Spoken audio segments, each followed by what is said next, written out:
জয় রাধে। আশা করি সবাই খুব ভালো আছেন এবং আনন্দিত আছেন। আমরা শ্রীমদ্ ভাগবত মহাপুরাণের আজকে ৪৮তম শ্লোক প্রথম অধ্যায়ে আলোচনা করব। আগের আমরা যে আলোচনা শুনেছি, আপনারা যারা ফেসবুকের মাধ্যমে দেখছেন, অনুগ্রহ করে আমাদের কমেন্টে ইউটিউবের লিঙ্ক দেওয়া আছে, আপনারা সেখানে গিয়ে চ্যানেলটিকে সাবস্ক্রাইব করে নিন, দীপক টিভি। তাহলে গিয়ে আপনারা প্রত্যেকটি শ্লোক পর্যায়ক্রমে প্রতিদিন সকালে দেখতে পারবেন, কারণ ফেসবুকে সমস্তগুলি সিরিয়ালভাবে আপডেট করা হয় না। এটি প্রধানত আমার পার্সোনালাইজড প্রোফাইল বেসড পেজ। তো আপনারা যারা ফেসবুকে দেখছেন তারা আপনারা লিঙ্কে ক্লিক করুন, আপনারা ডিরেক্টলি ইউটিউব সাইটে রিডাইরেক্ট হয়ে যাবে। তো আজকে আমরা যে আলোচনা করব, সেই আলোচনায় আমরা জানব যে ভক্তি মহারানী অর্থাৎ যুবতী তাহার কি পরিচয় দিচ্ছেন এবং তাহা কার কাছে দিচ্ছেন, তাহার নারদ মুনির কাছে দিচ্ছেন। আমরা ৪৮তম শ্লোকে সেটি জানবো। ৪৮তম শ্লোকে কি বলছেন ভক্তি মহারানী? বলছেন, উৎপন্নং দ্রাবিড়েশাহম বৃদ্ধিং কর্ণাটকে গতা কচ্চিদ মহারাষ্ট্রে গুর্জরো জীর্ণতাং গতঃ। অর্থাৎ ভক্তি মহারানী বলছেন, উৎপন্ন দ্রাবিড় সাহম, আমার উৎপত্তি দ্রাবিড় দেশে, বৃদ্ধিং কর্ণাটকে গতা, আমি কর্ণাটকে অর্থাৎ ভক্তি মহারানী কর্ণাটকে বৃদ্ধি প্রাপ্ত হয়েছেন।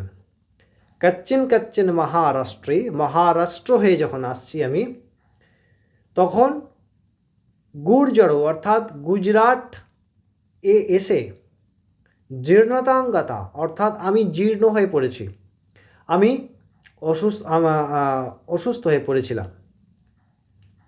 এটা প্রাথমিক দিলেন।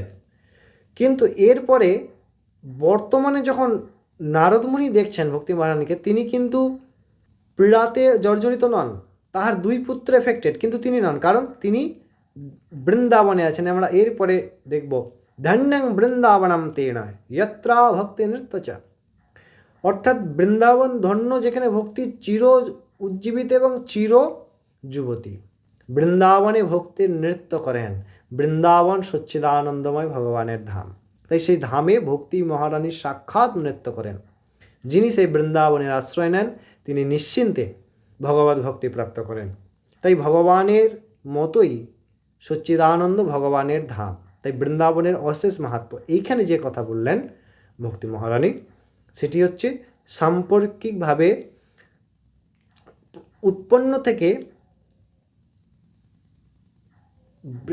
আপনার জড়ত্ব প্রাপ্তি অর্থাৎ কালের প্রভাবে গুর্জরও জীর্ণতা অর্থাৎ জীর্ণতা প্রাপ্তি পর্যন্তর কথা বললেন। এরপরে আমরা দেখব ভক্তি মহারানী কিভাবে যুবতী রইলেন, কিন্তু তার দুই পুত্র বৃদ্ধত্ব প্রাপ্ত হলেন। আমরা এটি পরবর্তী আলোচনায় দেখব। আপনারা যারা ফেসবুকে দেখছেন, অবশ্যই আপনাদের কমেন্টে দেওয়া লিঙ্কটি ক্লিক করে ডিরেক্টলি আমাদের ইউটিউব চ্যানেলটিকে সাবস্ক্রাইব করে দিন। প্রতিদিন লাইভ ভগবত কথা এবং প্রাত্যহিক শ্লোক অনুযায়ী ভগবত গীতা ও ভগবত মহাপুরাণ কথা ও এছাড়াও প্রত্যেকটি বার ব্রত উপবাস আপনারা নির্দিষ্ট সময় শাস্ত্রসম্মতভাবে সময় পালনের সময়, পরবর্তী দিন পালনের সময় মাহাত্ম্য কথা সমস্ত কিছু পাবেন। জয় রাধে।